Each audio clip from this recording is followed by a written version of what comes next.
Sup everyone, and welcome to a special edition of Idle Chit Chat with Velodus.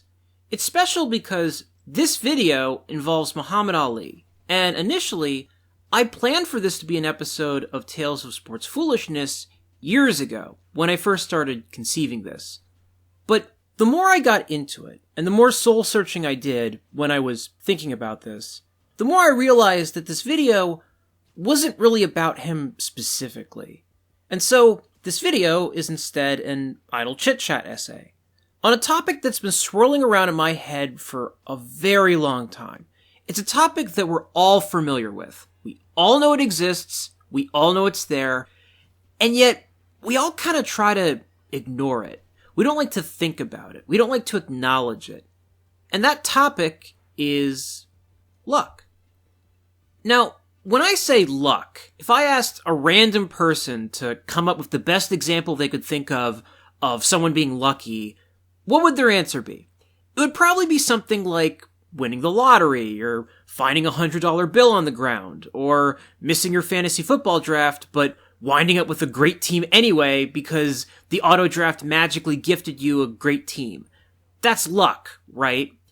And if I asked the same random person, what's the best example you can think of someone being unlucky, it would be the exact opposite of that. It would be someone getting struck by lightning, someone spontaneously combusting, or getting bit by a shark. It'd be someone being on the road at just the wrong place, at just the wrong time, to get in an accident. And on and on and on. And I find that interesting. As a society, we have basically distilled luck as being something that only manifests itself in the form of enormous, out-of-the-ordinary exceptions to everyday life, like giant gifts that fall out of the sky. If you get a hole-in-one on a golf course, because you took a shot that hit 5 trees and magically ricocheted into the hole, you're lucky. And on the opposite end of the spectrum, if you become one of those 10 people a year who gets killed by a wicker basket, or a microwave, or a pencil eraser, you're unlucky. You're horribly, comically unlucky. But the truth of the matter actually is that luck plays a role in almost everything. Every decision that we've ever made, every action that we've ever taken, has only been able to occur because of random circumstances with random people that happened without us even meaning for it to, or even knowing about. Think how different your life would be, viewer, if not for one small moment, one small connection, one small encounter of someone that easily could have never happened. Think of some of the people that you've met who you so easily could have wound up never getting to know, for better or worse. Hell, me personally, I met my best friend in high school because one time in PE, I overheard him talking to one of his friends about G Gundam, which, if you're not familiar with my other videos, was this goofy anime show that was on Cartoon Network at the time, and I was a huge fan of it. And I joined in on their conversation, which I ordinarily wouldn't have done because I was super shy, and I wound up getting to know him. And literally, I owe that friendship to G Gundam. My high school social circle would have been completely different had I not overheard that one conversation that happened to be going on while these two kids were walking to a class that I happened to also be in, that I could contribute to. That friendship was absolutely formed by luck. And regardless of who you are, I am sure that you can also point to moments in your life that were just like that, where the connections that you formed or didn't form were dictated by something that was totally out of your control. In fact, if I can be really meta for a second, and I hope this doesn't freak you out if you're stoned right now, think how incredible it is that you're watching this video. There are an almost incalculable amount of videos that are uploaded to YouTube every day. There are millions and billions and trillions of hours of material to sift through on this godforsaken website. And yet somehow, improbably, you're watching this one. How? How did you land on this video? Well, maybe you found this channel through one of my older videos, or maybe you saw a link to my channel on a website somewhere, or maybe you were searching for something and somehow the title or the thumbnail of this video was just intriguing enough to you that you decided to click on this on a whim. Whatever the reason is, it wouldn't have taken much of a deviation from your day-to-day routine for you to not only not be watching this right now, but for you to never watch this. Ever. And so, the fact that you are watching this, in spite of the innumerable ways that this could have easily skipped past you, is kinda lucky. Or unlucky, depending on what you think of this video, but you get my point. And the reason that luck fascinates me is that, as ever-present as it is, it's almost never emphasized in movies or shows or video games or books. And that's because we don't want luck to be emphasized. We don't like it when big moments are dictated by giant coincidences or conveniences. We want story arcs and narratives to be defined by people's actions. We want to believe that characters have total agency and that they're not at the mercy of things that are uncontrollable. Imagine for a second if there was a Star Wars film in which the final climactic battle between two Jedis was decided because one of the Jedis slipped on some ice and cracked their head and suffered a cerebral hemorrhage and died in the middle of the fight. People would hate that. People would be like, oh my god, are you serious? That's how this movie ends? Because some dude slipped on some ice? That's so dumb. That's like the dumbest thing ever. And it would be, without question. But that's what happens in life sometimes. Sometimes the thing that alters the course of history is something incredibly small and dumb and trivial. Something or a series of somethings that probably seemed insignificant at the time. And this is where Muhammad Ali comes in. Because Muhammad Ali has one of the most amazing, improbable origin stories ever. And it applies to what I've been talking about. It's incredible, the circumstances that had to happen in order for Ali to become Ali. Since before he was a professional boxer, his name, as you might know, was Cassius Clay. And because I want to retain as much context as possible while explaining his origin story, I'm now going to read an excerpt from a biography about Ali called King of the World, which was written by David Remnick and is absolutely worth reading. You should totally read it if you want to know more about Muhammad Ali. Here is the beginning of Ali's legend as written by Remnick. On an October afternoon in 1954, when Cassius was 12 years old, he and one of his friends rode their bicycles to the Columbia Auditorium, which was hosting its annual convention of the Louisville Service Club, a bazaar held by black merchants.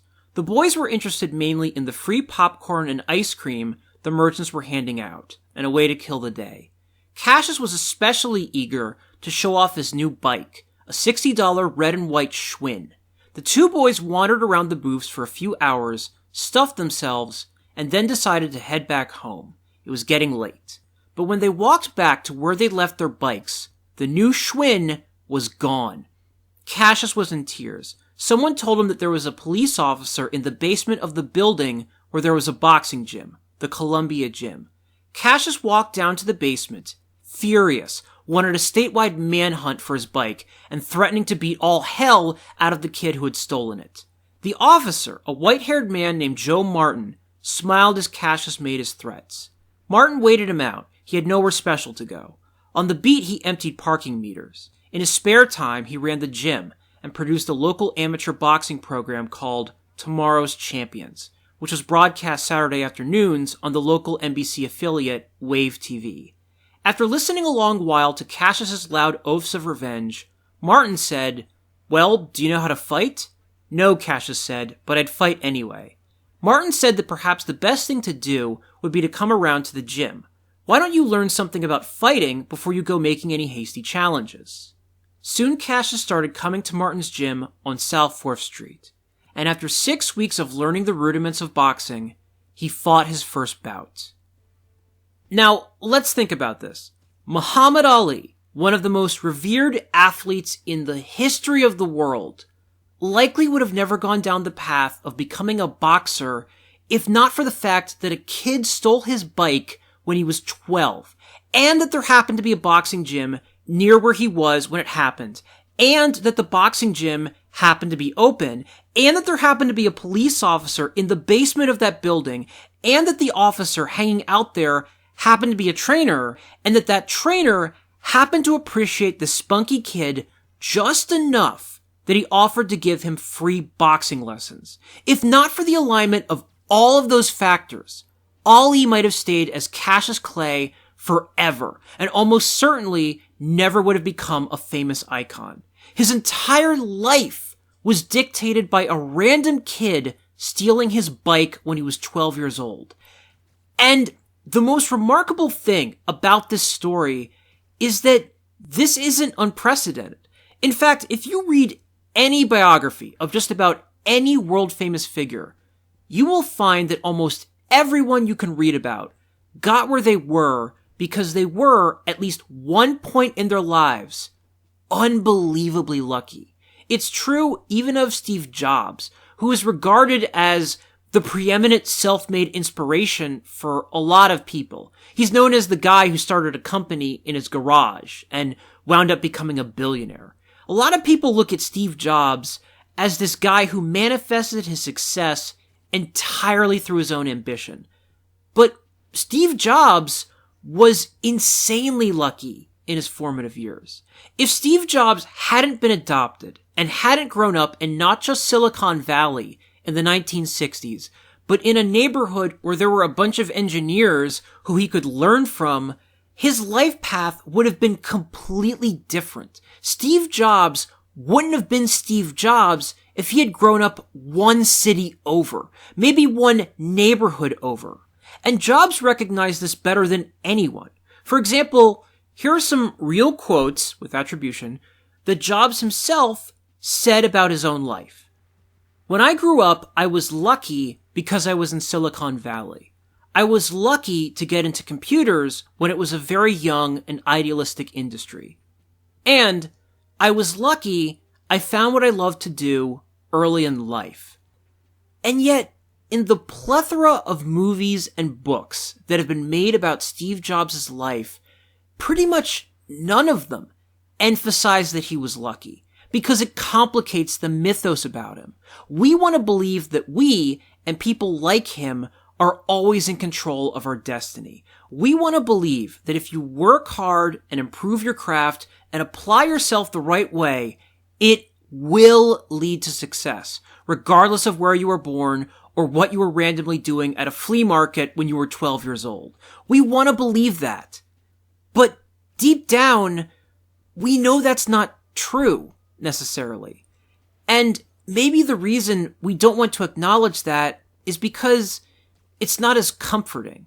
We want to believe that we are always moving in a straight line towards a tangible outcome. It's not as motivating if you believe that that outcome is fluid, or that it's a different outcome for certain people, or that certain people might have an easier time reaching that outcome because of outside factors that don't apply to you. We want to believe that life works as a meritocracy, but we know it doesn't. If you look at the most popular entertainers in any field, some of them aren't the best ones. Some of them don't deserve to be there over other people.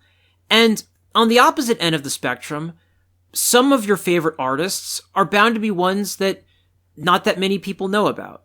And that totally applies to me as well. Like Okinawa Lifestyle, for instance, the group whose music I'm going to play at the end of this video. I discovered their work totally by accident, and I adore them, and I've used their music all the time on this channel, with permission of course.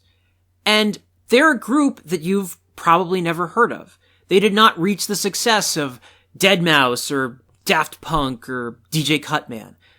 But it wasn't for a lack of skill. It wasn't because they didn't deserve it. It wasn't because they weren't good enough. It just happened that way because life. And that's the reason why I think it's good to embrace that luck exists, because it's actually kind of helpful. And I know it doesn't seem like that. I know it can feel demoralizing to accept that maybe if you don't reach the goal that you want, maybe it's because the cosmic deck wasn't in the cards for you. Maybe because of the skin color that you were born with, or the sexuality that you were born with, or the body that you were born in, or the household that you grew up in, or the events that happened to you that you had no control over. Maybe because of a series of circumstances or discriminations derived from all that, maybe by the slimmest of margins, you won't reach the precise goal that you aimed for, and that others will get to because they're more privileged and their path was easier. I get not wanting to think like that, because it can feel almost fatalistic. I myself, and I say this at my own peril, I was abused as a kid, and I've lived my life not wanting that to be a crutch, even though I can objectively trace it as an emotional and developmental hand grenade that forever complicated my life. I don't want to believe that my success or lack thereof is a butterfly-affected byproduct of that thing. I want to believe that we can transcend things like that. And we can, 100%. And I wouldn't be making this video if I didn't believe that. It is absolutely possible to be anything you want to be in life. But that doesn't mean that certain factors don't make it harder to get there. So, what do I mean when I say that luck is helpful?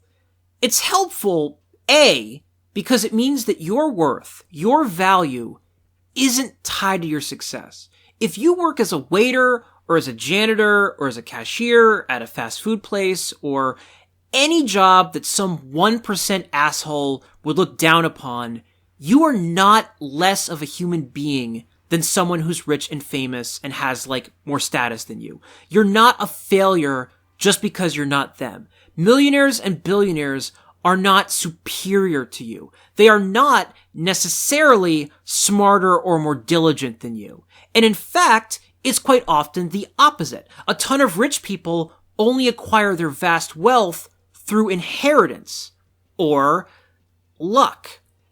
And I like knowing that because it means that we and the things we do can have value even if we're not as successful at those things as we theoretically could be.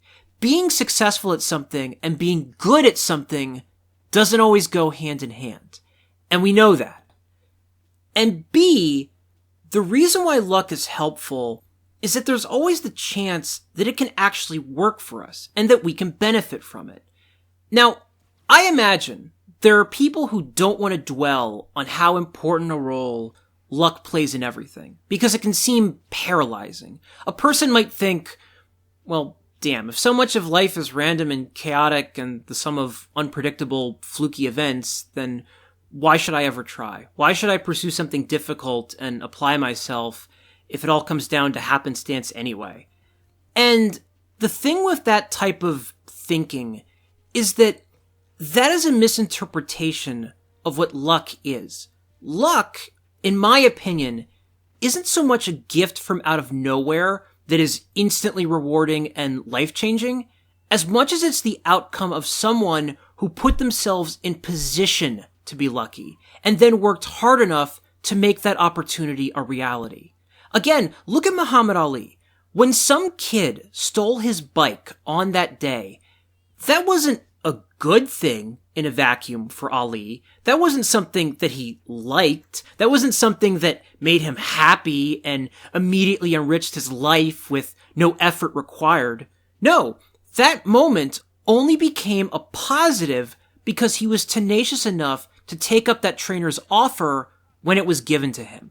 If that exact same bike-stealing event happened to Ali, but he didn't pour himself into becoming a good fighter, his bike being stolen wouldn't have led to anything. Probably. And what that means is that even if hard work and doing the right thing and never giving up, even if those things aren't a guaranteed ticket to success, those things still make it way more likely that you will find success because you're giving yourself more chances to get lucky.